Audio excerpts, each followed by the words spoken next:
Olive TV, anointed to impact the world.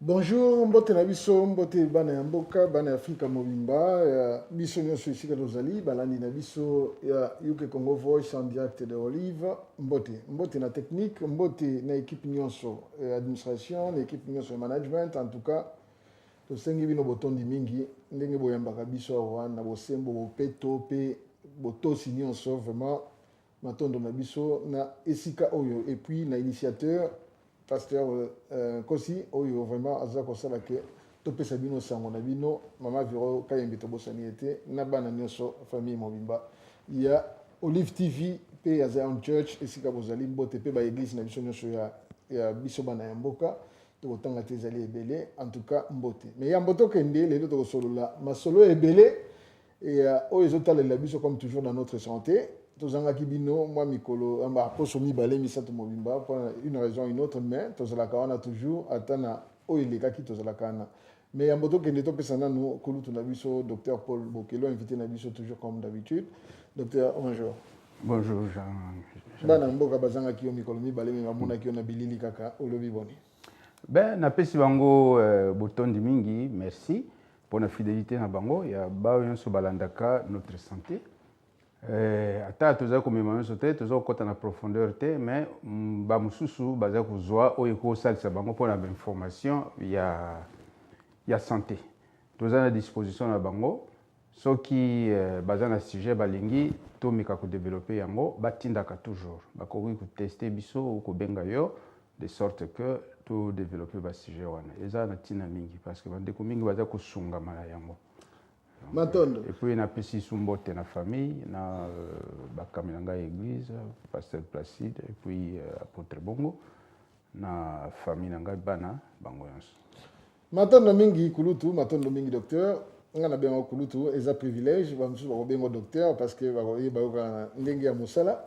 Na banza na ko rappeler na bana ya mboka que émission na biso notre santé awa ici ka tozali to sala ngo en collaboration na Salem Health Project oyo docteur représentaka oyo tozo pesa pe moi maboko mike et puis Olive TV oyo eyambaka biso awa et puis biso moko yube Congo Voice oyo pe ngana représentaka na sima bato bazali ebele mais na sima nango tozali pe na ba link mosusu tosali wana vraiment to yeba yango tozosala pe ba programme mosusu parce que ngonga ezokoka mingi awa te bino mo boyebi bokoki ezali te makoki ezali mingi te mais tozokende pe soki bolingi bolanda biso bolandi biso na site na biso ukcongovoice.com ou bien bolandi biso na congosynthèse.com ou bien bolandi biso na toleka.net ba émission mosusu oyo ya biso oyo tosalaka ngambo personnellement ezali kuna pour ne pas faire la publicité d'autres.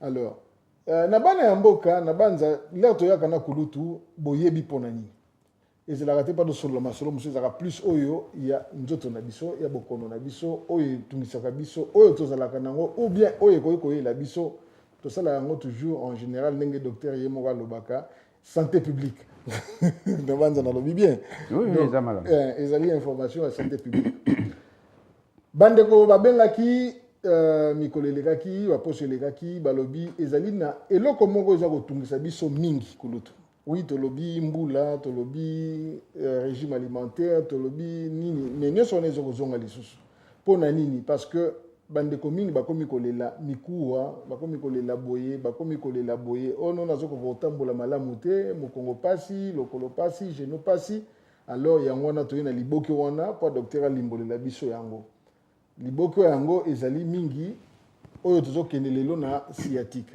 ezali ba maladie musculaire ndenge docteur tolingi tosala yango mais lelo tokende mingi na sciatique n'est-ce pas maladie articulaire merci donc maladie articulaire donc articulation pour nini eloko wana ekomaka mais ngai boyebi nazalaka toujours na ndambo oyo na ye nazwaka lokola bino pe pa na ye moko malgré que biloko mosusu mike toyebaka po biso moko tokendaka mpe komona minganga alors docteur maladie articulaire mais sciatique et là qu'ici d'abord nini yamboto bandoko kende malé zwango ngana yo kulutu expliquer biso na 5-10 minutes nanu comme ça to bana mituna liboso pona ko éviter confusion na mitu ya bato poto yaka wa pona ko semer confusion te pona bato bayeba alors to ko kota na makambe belé te ba détail ya mike parce que ça difficile pona bato ba retenir. Alors bolim ça peut lisusu parce que ba terme mosusu to za kana difficulté na yango na lingala yango na l'air mosusu bon to za ko hésiter ou bien to koti na français bolim ça peut pona yango. Un, parce que bon, lingala l'air mosusu na milieu mosusu to bandi ko tozaki ko diminuer ndenge ya koloba et komaki ba langue mosusu et puis deuxièmement ba étude mingi salimi non pas na lingala il faut luka mo ya lingala est parfois difficile. Ça c'est la première observation. La deuxième observation ezali que oya uti koloba problème osseux. Donc problème osseux c'est un peu mon ennemi. Parce que mon imokwa ekozala par exemple ozangi ba calcium ekozala ba pasi bato ba koli mingi ba bilere musuba za ba fracture asa eloko mokota linga tambola kwa ekatani po calcium esili okozala maladie ya makila par exemple bato babelaka ba bano babelaka leucémie cancer ya makila ekopesa pasi na mikuwa batine belé ba infection ostéomyélite myélite bakambe belé ekopesa pasi na mikuwa. Donc c'est trop vague pour toute la maladie à mikoa. Alors les lots kokota particulièrement maladie et tali articulation. Liboso to définir ce que c'est qu'articulation. Articulation ezali structure yanzotu o ezako permettre que mouvement et salema. Ba mouvement ezandenge na ndenge articulation ezandenge na ndenge ezana mususu o eza vraiment boujaka mingi te mususu boujaka mingi.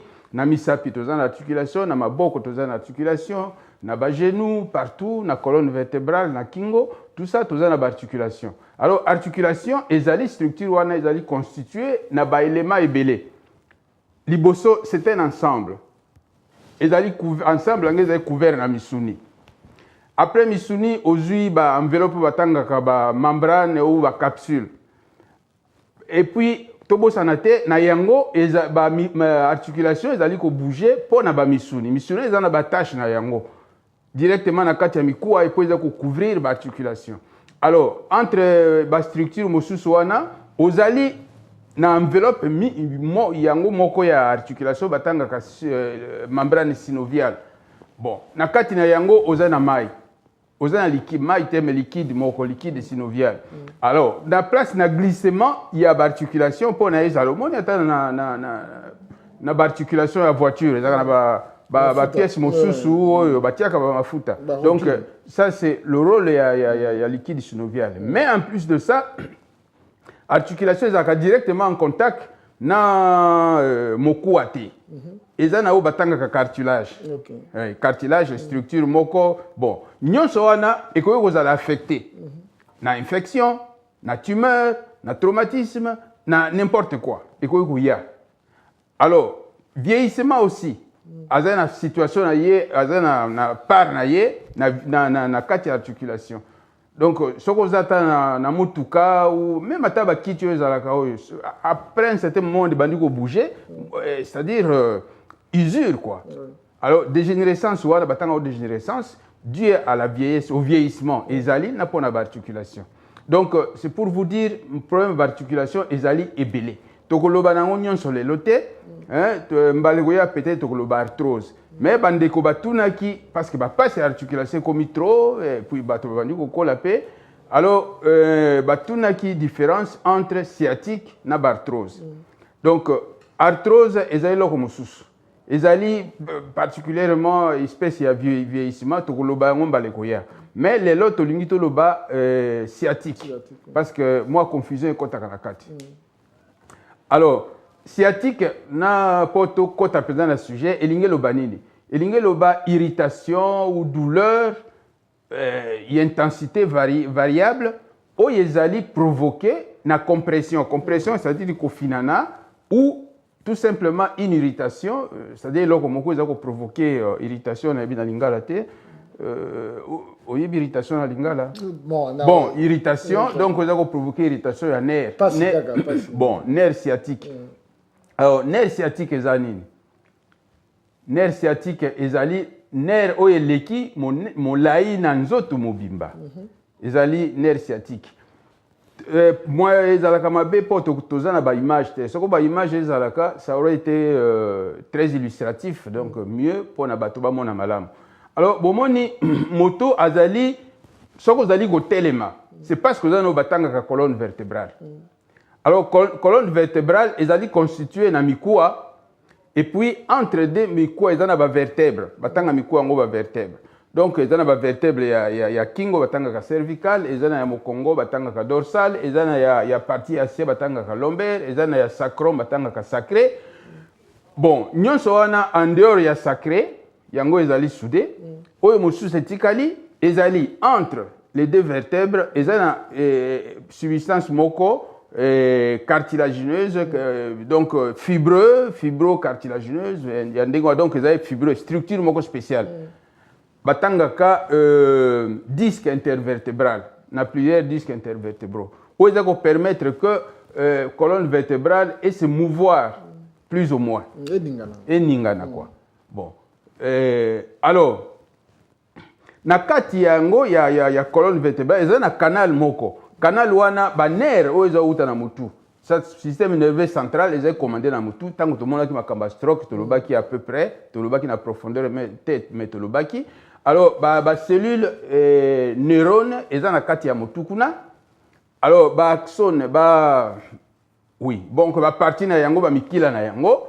Donc, c'est constitué, ils ont constitué cordon moko, ils ont les quatre travers colonne vertébrale. Où ils ont non seulement la fonction, il y a aux ala debout, hein, motu, hein, aux ala makaso quoi, côté les mains ou quoi bouger, mais ils ont aussi, ils ont les sous pour protéger colonne vertébrale. Ils ont un canal moko batanga canal rachidien. Na kati ya canal wana, moelle épinière ils ont enveloppé la capsule puis ma ils ont na kati pour na traumatisme ezala bino boyebi o basalanga ponction lombaire pour babimisa mai wana. Alors na C ce que tango komi na C na place au batanga ka sacrum tout ça ba trou ezali nerf sciatique ezali ko banda à partir ya wana ekiti eleki na bassin na kati ya bassin et traverser bassin eleki na sima ya ba fesse et qui était dans le colo te kiti ba branche langezo kenda te na se donc ozo mona musala ya nerf sciatique za musala moko munene za ko traverser le colo mobimba banda na niveau ya bassin on lobaki ezali le nerf le plus long ya nzoto mobimba ezo influence langezo kenda te na misapi. Alors qu'est-ce qu'on appelle, parce que tu as la définition toujours, on a clarifié ma camboane. Donc, ils ont un trou moko, ils ont 5 branches na niveau ya sacrum wana. Donc, ils ont un trou na yango. Et bimi est constitué nerf mobimba où ils ont sillonné na kati wana. Et puis ils ont traversé pe ba misuni, ils ont traversé biloko belé. Donc pour na ba fibre tout ça, pour na mi partager et ça la musala na yango na niveau ya cuisse. Il y a fesse, il y a cuisse, il y a molette, na misapi, na pied. Bon. Alors, na kati ya cheminement na yango, ekoki kozala, na un problème particulier qui fait que nerf, ils soit déformé, soit coincé, soit irrité tout simplement. Alors, neti nerf, neti courant électrique, neti fibre électrique, c'est véhiculer la sensation. Alors, neti courant et véhicule la électricité. Neti, oui, la fibre électrique et véhicule la électricité. Le nerf, c'est pareil. Ils ont véhiculé la sensation. À partir du moment où ils allaient irriter pour une raison, cause, pour une raison ou une autre, donc ils ont se faire sentir dans le niveau, soit il y a fesse, il y a cuisse, il y a mollet, ou pas mosusu. Notez que les kakana sima, libosoté, côté à sima. Donc, on a défini à peu près le nerf sciatique, rôle na yango, et puis ce qui peut éventuellement lui arriver. Alors, je répète, la sciatique ezali, toute peine, il y a différentes catégories.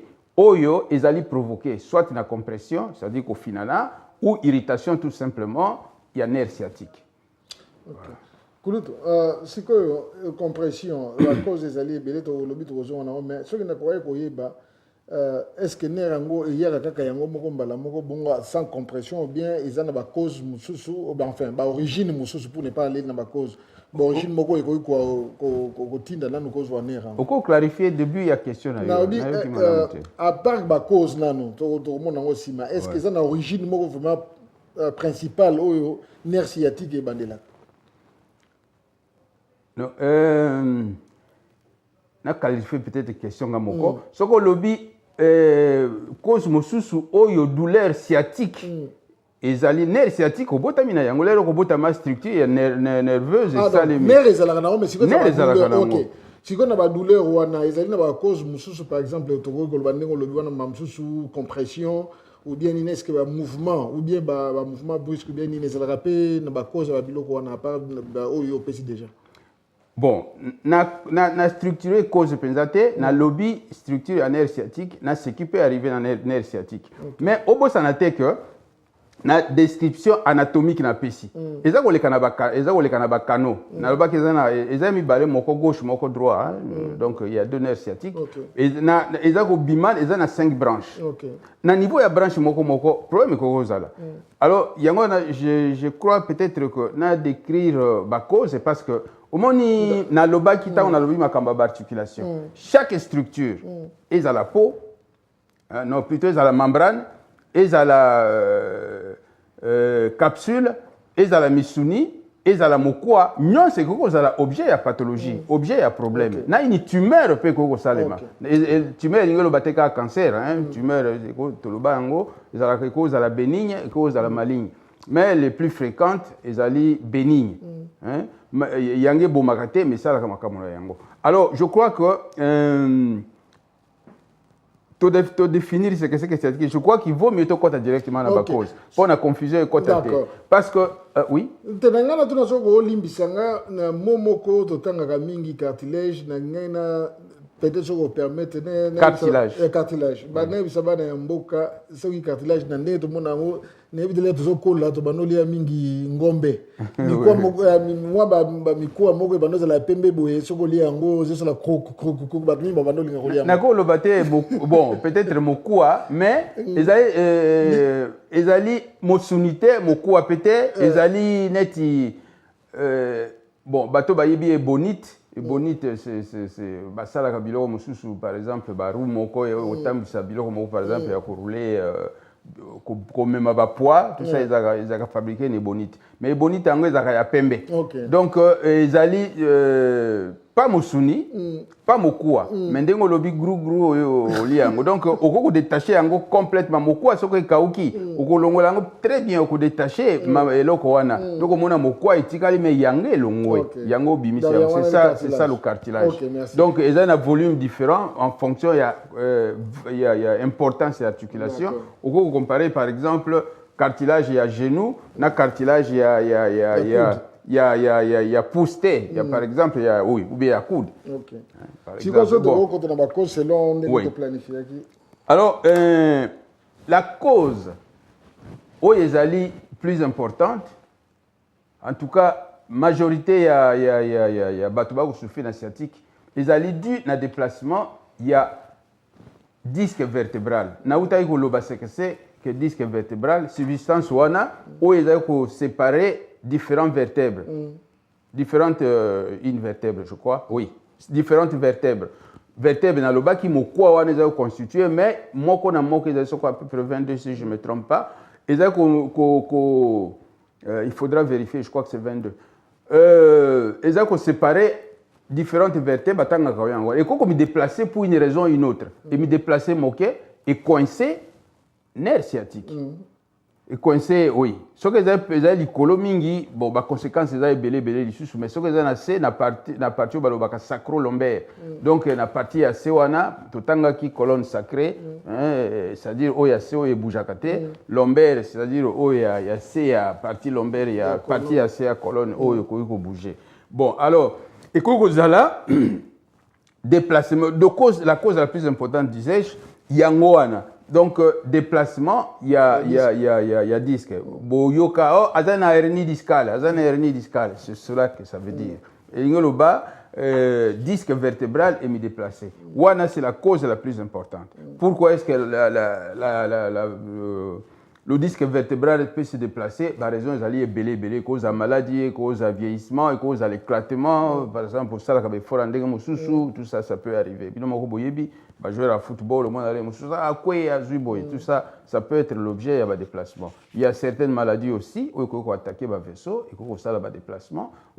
Par exemple, ndenge na lobaki makambo calcium, tango lobaki makambo passe ya maladie ya mikuwa, na lobaki maladie ya mikuwa c'est un peu trop large, trop vague. Parce que, par exemple, vous avez le calcium, et que bon, au moins, vertèbre, mais baby pour na calcium exact et c'est déminéralisé. Moi, batanga Congo, déminéralisé, c'est-à-dire minéral, il y a na katia mokwa elongwe, donc l'artère, plutôt le vertèbre, c'est déminéralisé.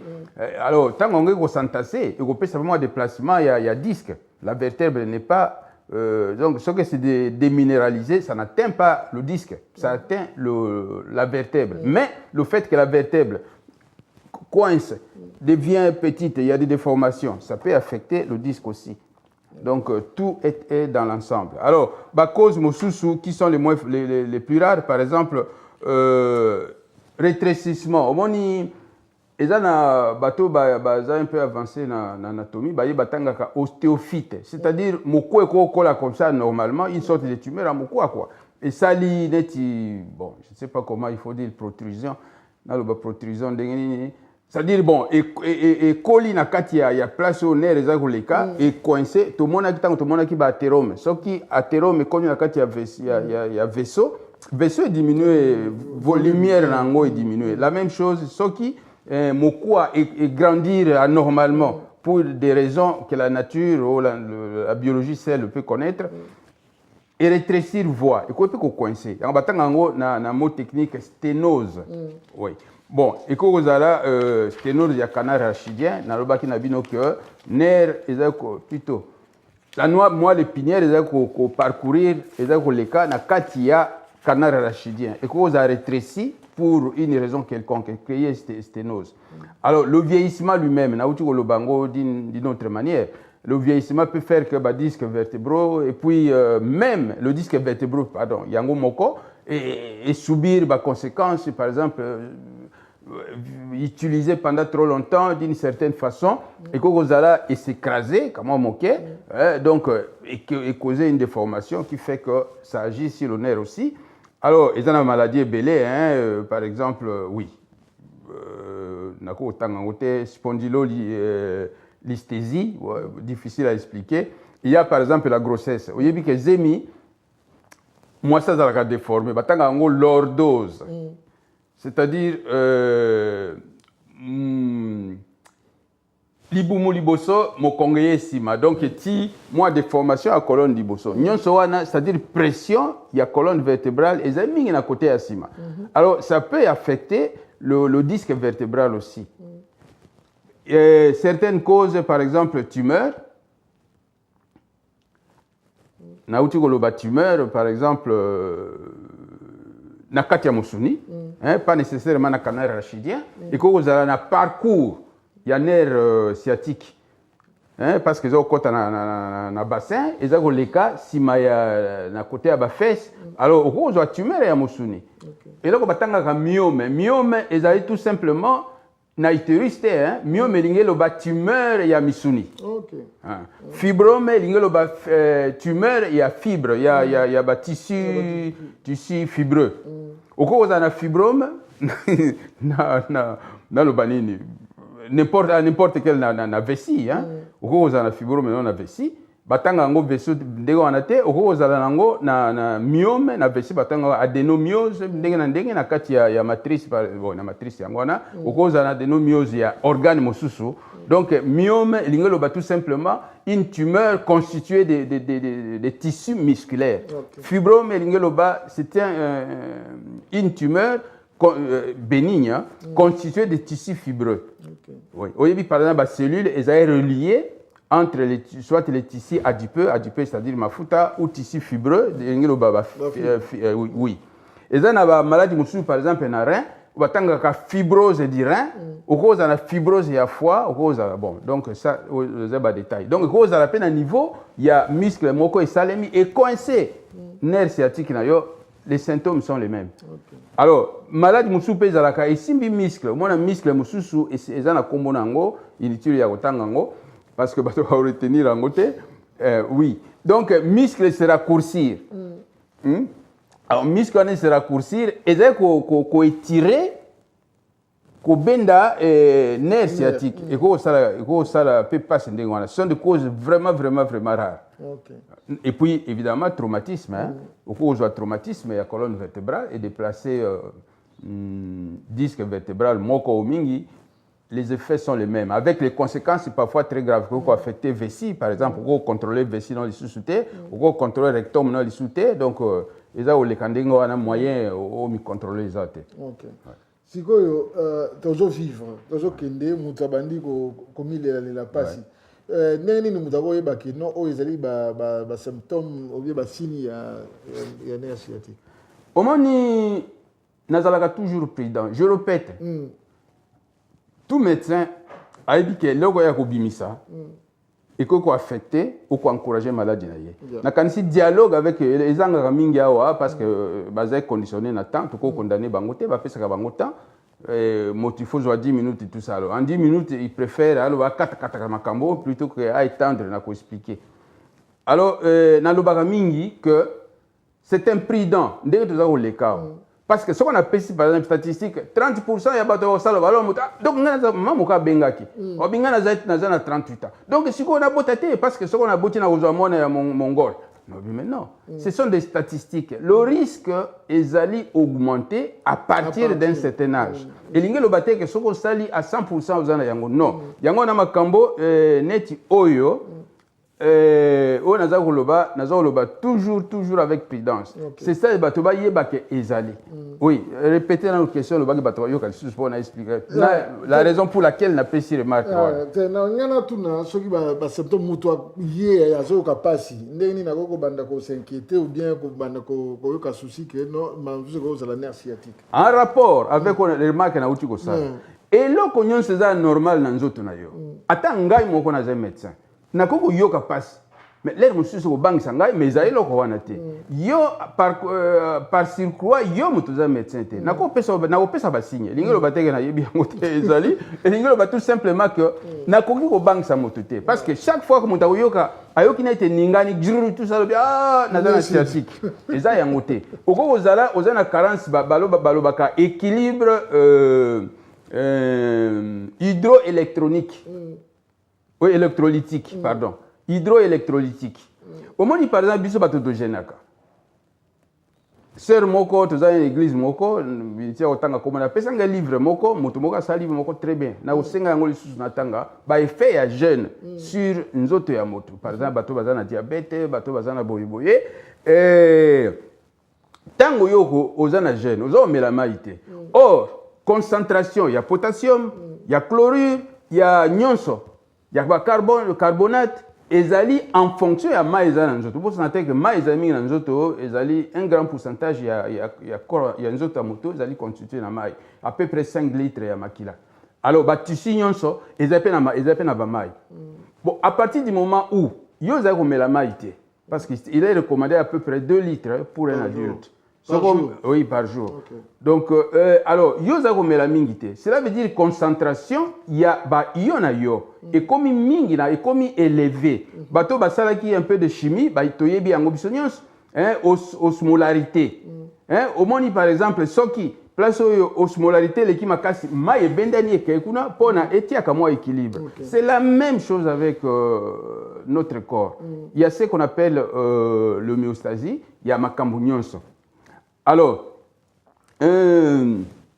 nalingina loba tout simplement, moto akoko yoka, le fait que azana jeune ou azali na mosala mingi, alembi mingi, parce que na kolemba. Tango kolemba pe, acide citrique biloko belé et comme na kati ya makila et ko pesa pe ba contraction mususu mona motosali ba crampe biloko belé donc to ko kota ba état pendant le baquet chaque fois ko yoki loko ya mabe na nzoto na yo ozo conclusion yo mon côté les na yoki boye eza boye les na wana bozali komi bebisa alors ba symptômes ezali na lobaki c'est une irritation et ko za l'air mususu boye oyoka neti ba picotement puisque nerf eza mibale. C'est rare que et c'est possible que mibale za affecté mbaramoko. Le plus souvent c'est unilatéral, c'est-à-dire côté moko. Alors oyoka l'air mususu ba pasi ya le colonnetti neti mo étourdissement oyoka l'air mususu neti l'air za ofanda pasi soit na genou soit na le colo. Le étourdissement le moi kilo. Étourdissement neti mo kilo wana. Bon, l'air mususu mo l'air ofanda mo pasi na zoka ya boya tina nini. Ozoka l'air mususu neti ka mo électricité. Et cause la soit na cuisse na fesse ou l'air mususu na makolo. Donc ba sensation un peu désagréable. Alors, l'air mususu dans le baki passe cause à côté à la fesse par exemple, pour l'air mususu neti ba picotement, l'air mususu neti ba brûlure. Aux hommes mais faiblesse dans ma colo aux hommes au bouger malamute oui donc biloko andengoana donc douleur en particulier oyezali le plus souvent irradié parfois augmenté par certains mouvements ou bien par certaines positions oye o sukaka place mon côté mais oyo kezo kenda te l'air mususu na lokongimba l'air mususu kenda te na pied na oui pied je crois que c'est pied qu'il faut dire na lingala etambe voilà na lokolo voilà leg lokolo beza lokolo leg za lokolo pied ndezali etambe c'est ça je crois etambe alors donc ils allaient passer quoi en général et puis la sensation normale les mususu kaneti courant les mususu kaneti ba picotement les mususu ka lokolo neti lembi les mususu ka lokolo neti kilo tout ça c'est les symptômes principaux il y a sciatique. OK, ce qui muta bandi ko yoka biloko na eloko nini hier ko sala pour se fixer pendant na uti koloba yango j'insiste. Tozali wa pona ko mema bato na nzela mabete o ndenge bangalo ba komisi lidi batute. Ozali médecin na yote. Na uti koloba nga moko so na yoki na kende ko tuna médecin asala examen. Tango yoki eloko moko ya normal ezali. Est-ce que ko fanda na nzoto na yoki eloko moko ya normal o yo moko o luka moya osala te. Malgré que l'air mususu ba traitement pesé za la te parce que musolo ba so na kia ko pesa nga traitement te mais kenda liboso po ba éliminer loko ya grave. Na lobaki que au cas où vous avez la sensation, il y a nerf sciatique, il y a sciatique dû à une tumeur. Attends, vous avez il fait la sciatique. Ben, sciatique, ils ont dû à quoi? Ce que les alliés na déplacement tolobique qui est la cause les plus importante, la plus fréquente, les alliés hernie discale. Oui, ce que vous avez hernie discale, et qu'on est plus loin, et qu'on s'aggrave encore. Yo le bon, na dit que j'ai hernie discale, non, n'enga le tout simplement, ce que yo qui ba signe na zana yango. Yo moko sa diagnostic te. Kende pas na médecin na yo. Et qu'on vous appelle comme mususu parce que o mususu ba lobaka embolie. Bon, embolie te na loba thrombophlébite. Oko ozana yango. Thrombophlébite elinge loba le plus souvent ozana na moi nani kayo moko ekanga mikuna. N'oubliez pas, tolobaki makambo ya stroke il y a pas longtemps. Alors kayo wane ko kozala éjecté et qu'est-ce que na motema ozui heart attack ou ekena na cerveau ozui stroke. Alors yo siko loba bon ce n'est rien. Natika kabo. Yo kanisi za sciatique et za thrombophlébite. OK. Thrombophlébite c'est la conséquence. Ba boya au monde ba pesa ba héparine, ba anticoagulant biloko ndengol. Pona ba diluer makila na yo, o sa esusu biloko parce que c'est dangereux pour ton cœur, c'est dangereux pour ton cerveau et dangereux pour ta vie. Alors, ozo ka ba conclusion mon côté, soko yo loka mabe NHS ezawana ba GP bazana mbongo pona yango. Na lingite na kota na domaine soko kibo esala bo soko. Non, wana za mabe. Donc soko yoki eloko moko normal Kenda et pas un médecin. Il y a des spécialistes, il est là pour ça. Ok. Si vous ne pas médecin, le diagnostic ni médecin a qu'on peut ça ou bien qu'on recommande pour la fixer. Alors, là où n'est pas un médecin, à quoi kanisa au moins il y a la âge, les moussa ko le ba o cause à l'arthrose, o cause à la boye, mais ce comme médecin est bien inspiré. Bon, azana envie il y a kenda plus loin, il n'est pas traîné. Et là, quand il bosse, la radio.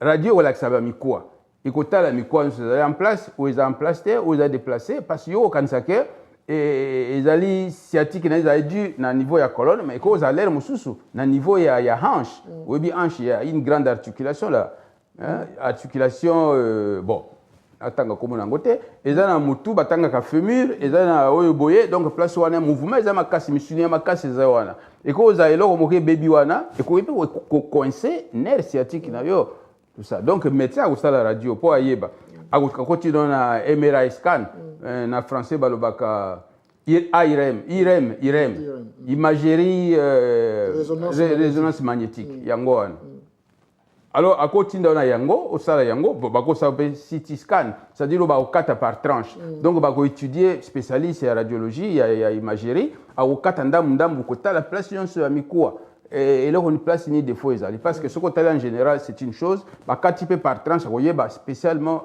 particulièrement et là place ni o ezali affecté selon anatomie oye mokayebi alors et puis bon ils ont un examen beaucoup plus spécialisé. Par exemple, balanda conduction, il y a nerf, est-ce qu'il y a un stop quelque part et tout ça. Là, c'est du domaine du médecin. Okay. Parce que yo qui n'est pas dans la maison, le balanga, bon, salangai, tu scannes, non. Donc, ça revient à ce que je venais de dire, qu'il n'est pas un médecin, il sait ce qu'il va faire. Parce que bon, c'est vrai que Eloko Zoloba, Ngamoko Nazali, cas présent, au Yebiango. Donc, en fonction de l'Etobetaka, nani déplacement à disque, vraiment, ma coquille, ou l'opinion, on a vraiment ça. Mais toi, et arrive à Kanabande Gomsusu, par rapport à l'expérience, Nabiso, par exemple, Bandeko, Bayebi, qui est dans ce forum, on a route longtemps. Tout dans la question Moko, au moins, on a mamzou, Moutazo, s'il y a ah, Naouté pas Munganga, Atiningana, MRI. Mais si vous avez une X-ray, il y a une différence entre X-ray et MRI. Au moins, X-ray ou rayon X. Et il y a bombardé motu na rayon ionisant, rayon rayon X bon. Infrarouge. Non. Ce sont, na une description ce sont des rayons X. Qui un peu de physique, il y a des catégories, il y a des rayons. Donc, rayon gamma, rayon dengue. Donc, il y a fréquence, il y a rayon X. Yango, éco-visualiser ce qui est structure, il y a makasi. Particulièrement, na oyo structure, par exemple, il y a fibreuse, fibres mingi, et ça, comme on a dit, d'une façon floue. Médecin, oya yebi, mosala watanga kota la image. Par exemple, pour la tuberculose, les poumons sont les tissus mous. Avec mikua, il y a la côte, na sternum, na colonne, mais transparence, il y a cliché, oye kobima, si tu n'as pas pareil, c'est qu'on est bien performant. Mais tu as comme on a que structure molle, constituée à poumon, ou à missouni, tout ça, et c'est normalité. Et c'est sous homogène. Homogène, il y a le bas. Mélangé. Non, homogène, il y a le bas. Non, homogène en français, na lingala nini. Ndenge moko. Au moins, par exemple, sokotali. Maï, ils allaient homogènes, aux hommes ils allaient troubletés, ils allaient bien couleur moko, aspect moko. Mais à partir du moment où ils allaient lokamabé, par exemple, ce qu'on a une tumeur, tant que tu définis ça qui tumeur, c'est une croissance désordonnée et anormale qu'on ne peut pas arrêter. Il y a un tissu donné, il y a des cellules d'un tissu donné. Alors aspect dans tant que la radio. Rayon X ko traverser yango ikomona ndenge mokote moto ya mesana yango mona ah ici il y a un trou neti ba tuberculose ya kala ezako ça ba sanga ka cavité ba cavité c'est que moi na ka sou mingi te parce que bato bandi ko ça diagnostic un peu tôt donc vous avez mona qu'ici il y a un trou par exemple mammographie basi ba yebi yango o ba leki 50 ans ba kendaka tango bako bombarder na ba rayon X. Et ça, on a une structure molle. C'est une structure molle constituée dans ma fouta, na tissu fibreux, na ba glande. Mais médecin a yebi yango très bien, ou même un médecin en général, ou yebi que non, on a une structure à malamu ya oyote. Tandis que au MRI, bateau basala yango ba yebi nini, ba injecta ka yo produit moko, ba injecter au produit moko, alors éco-circuler. ce produit a une propriété, il y a la détecté par des rayons. Okay. Alors, l'air bako injecteur yango okota na kati bakotala ka organe moko te bakotala ba organe mingi est-ce que ndenge ba vaisseau ezako se répartir ndenge ekoti produit opaque wana ekoti ezako se répartir d'une façon homogène ou non est-ce que dans eloko moko ezana na configuration différente ça attire le médecin et rassurez-vous tous ces examens, on les appelle les examens complémentaires. Okay. À partir du moment où le médecin pense à quelque chose, parce que quelqu'un a un examen comme ça, ça lit 1000 examens. Non. Ce que le médecin a une tumeur, par exemple, il a une hernie discale. Donc, à orienter, il y a un MRI. Tant que vous va concentrer l'examen dans la place. N'oubliez pas que, l'examen anglais est consulté dans les rayons. Les rayons sont pas inoffensifs. Hein? Ces rayons, d'ailleurs, même dans la mammographie, il y a des discussions maintenant. Est-ce que ça vaut la peine par rapport aux conséquences des conséquences dues à l'irradiation? Okay. C'est pour dire que l'irradiation est banalité. L'irradiation a ses effets aussi. Okay. Alors, ce que mon médecin a dit na CT scan ou na MRI, c'est parce qu'il y a un peu précis.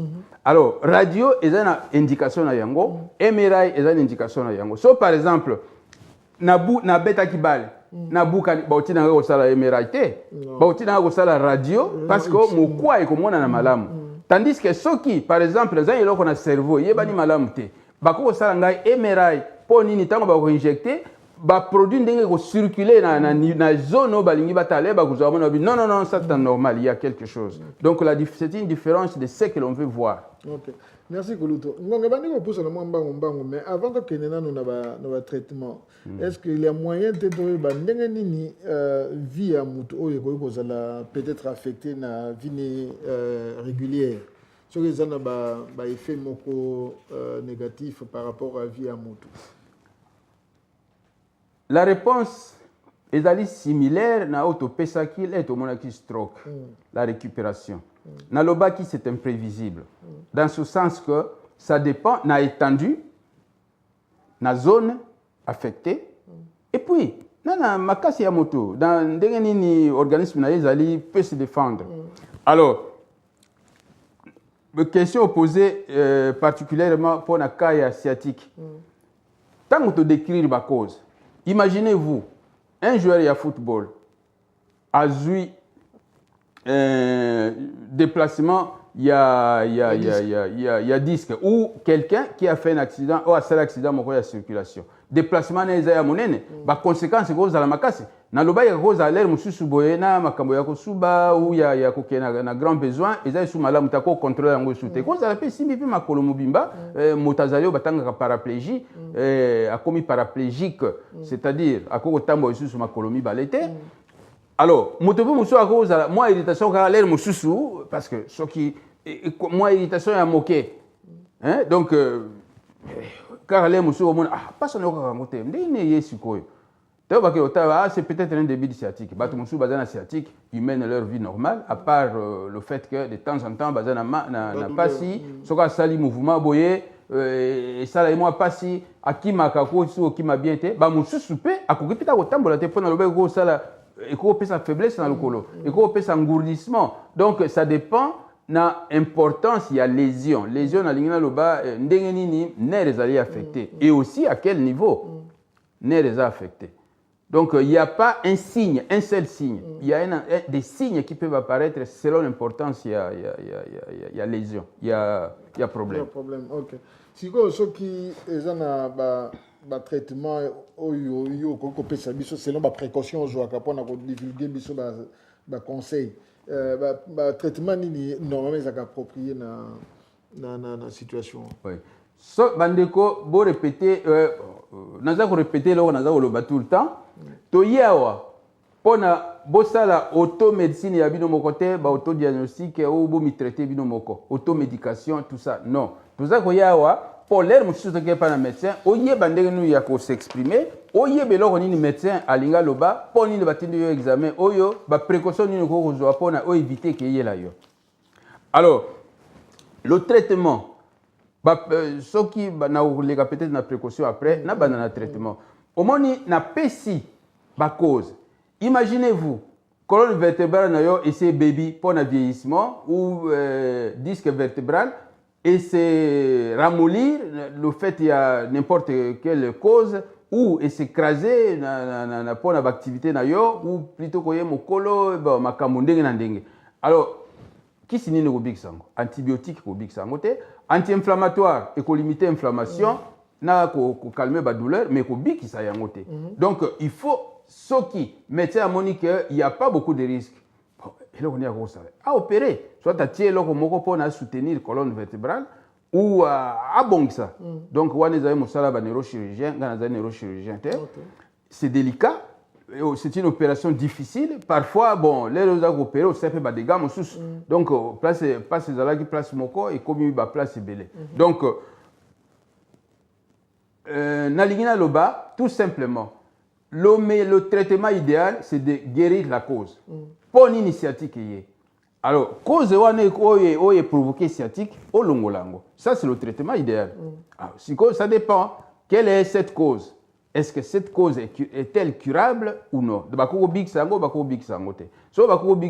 que c'est facile à big sango ou big sango difficilement? Est-ce qu'il y a une nécessité d'opération ou est-ce que donc ça c'est j'ai cerné la manière il y a qu'on traiter sciatique. Alors donc dans le baki le traitement médical, c'est essentiellement pour calmer la douleur. Qu'est-ce que nous avons en premier lieu? Pardon, anti-inflammatoire. Il y a toutes sortes d'anti-inflammatoires. Anti-inflammatoires, il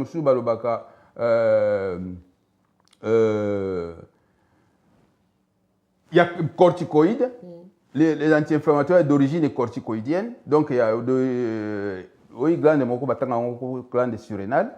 Et produisent corticoïdes, tous a besoin d'un autre.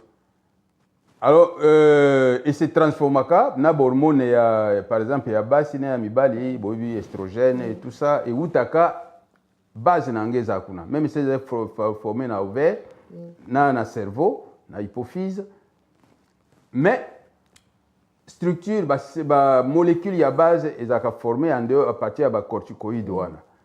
Alors, c'est la catégorie belé. La catégorie belé, bateau basala biochimie, basala un peu de pharmacien, tout ça, biango. Donc, il y a une propriété anti-inflammatoire ya makasi. Mais effet secondaire est mingi. Il y a un éviter kayango, pesa kango à tout moment. Sauf ce que moyen musu ces athées. Bako kamatango bako kutu injecter na place où na passe. Par exemple, ceux qui bateau bazar par exemple na ostéoarthrite. Pardon. Ezana ndeko moko azoko benga biso azomeka ko contacter biso mais azobenga na portable siko ceux qui ezana moyen benga biso na moni ndeko na biso asiacheli biso numéro ya live kuna ceux qui akoko benga biso na live to ko bando so ba mituna. Donc nakenda noki donc traitement bako ko injecter corticoïde ou bien anti-inflammatoire non stéroïdien donc stéroïde dans le baki wana non stéroïdien, biso toyebi ibuprofène, toyebi tramadol. Oui, toyebi bon, ils ont belé. Ah, oui, bon. OK. Soit l'air mususu bakugita kotia anesthésique na kati ya colonne vertébrale pour injecter directement pour na ba calmer douleur. Bon, physiothérapie ezali. Physiothérapie toyebi mbala mingi zalaka mona batini moto. Donc natangi ils ont des traitements médicaux, c'est-à-dire principalement anti-inflammatoires et cause stéroïdiens comme non stéroïdiens. Ko injecter en même sur place, par exemple na kosala épidural. Bon, natangi natangi chirurgie et puis natangi physiothérapie. Donc, il n'y a pas beaucoup de choses à faire. Ok. Ouais. Bon, le cas minute, vraiment, comme on peut s'en avoir, ça lui aussi déjà. La précaution, nini, biso ba totokoki kozwa bon peut-être ba biso déjà si tokoti na likambo ils a déjà pas mingi mais ba oyo ba ko éviter yango la précaution ba kozwa rapidement sur moyen zani omoni puisqu'il s'agit Parfois, il y a problème à compression, problème, il y a mouvement. Hein? Par exemple, moto à boujaka mingi, ou sportif, tout ça, basé sur le risque à alors, et là, quand au moins, l'excès pondéral, tout le monde toujours. Ce qu'on a poids mingi, c'est-à-dire, poids colonne ils supporter poids makasi, articulation ils supporter poids makasi, donc pas ce que vous allez augmenter. Donc il faut éviter le poids. Au ça makasi ou diminuer le poids. Alors manque de mobilité. Ce que colonne na yo bougaka mingi. Donc ils ont se reminéraliser. Oui comme ça ce que vous allez sédentaire mingi, vous allez se déminéraliser. Donc vous allez fragiliser, vous allez rendre faible au ciment na yo. Alors au talon il y a basi. Oui que des formations il y a tango batanga mo congolais mingi. Baké na au talon. Les biloko là occasionnellement, ils étaient tout le temps na au talon. Avec l'âge et tout ça, à un moment donné, et qu'on en a des conséquences. Matelas aussi. Les matelas le plus doux, les colonnes, les a déformés. Alors, ce sont des petites choses qu'il faut éviter. Il y a des médecins qui ont un problème, il y a rhumatisme, il y a surtout au Congo, ils considèrent que c'est un macasse. Orthopédique. Orthopédique. Oui. Mais si on somba yango te, l'air kala, je sais par exemple na Congo bato so bazana mbongo te. Voilà.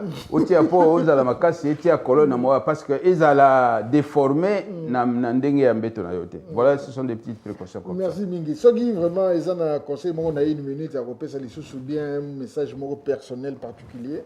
On peut une minute comme ça, on a un message. Oui, parce que tu continues à articulation, conseil moka na za kuloba. To yaka wa po to bungisa batute po na ndenge okwa toza kuloba makambo ya. Ce n'est pas un enseignement toza ko pesa. Yoga bato ba yeba makambo. Yango wana soki omoni koza na peut-être toza ko bangelo ka ndenge wana ndeko kende pa na médecin na yo. Aux médecins à mon côté. C'est interdit pour des raisons multiples. Ce n'est pas permis qu'il n'a soigné la famille. Pour beaucoup de raisons. À plus forte raison, Yomoko, vous avez peut-être une connaissance limitée, qui n'a toujours et pas un médecin, ça cause un problème. Ok. Et là, on a la fatalité. Donc, ceux qui ont yango passé, kobangate, n'engé docteur Kulutu na yosha lobby, kende mona munganga o azali spécialisé nango akotalayo.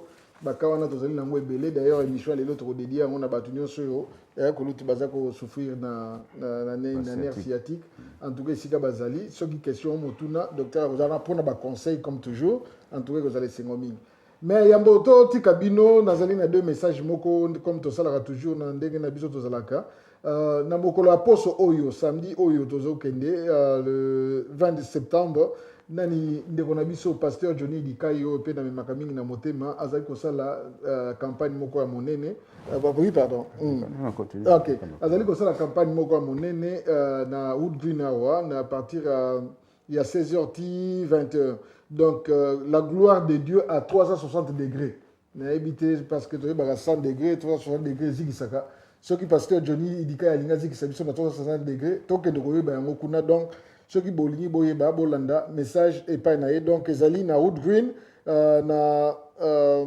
centre voilà na Bosnie bolibisanga Chypriot Community Center ezali na Iltam Go Wood Green samedi o mususu kolanda kuna le 27 tozali lisusu na eloko munene lisusu ya musée Dani oyo ekozala juste 10 secondes Alex. OK. Merci mingi totiki bino na banza to kende na banza bomoni docteur Aningani. Na lingina lo beloko moko tozali na eloko esalisaka mingi ba complément alimentaire tozali ndeko na biso tata Jacques Ntambwe. Alors to bosana te donc mbaleko ya to kopesa ba détail na lisusu moto azana problème ata articulaire ou quoi ako contacter. Merci mingi totiki bino merci na Olive TV merci na bana nyonso ya mboka totiki bino tokutani jeudi prochain bye bye.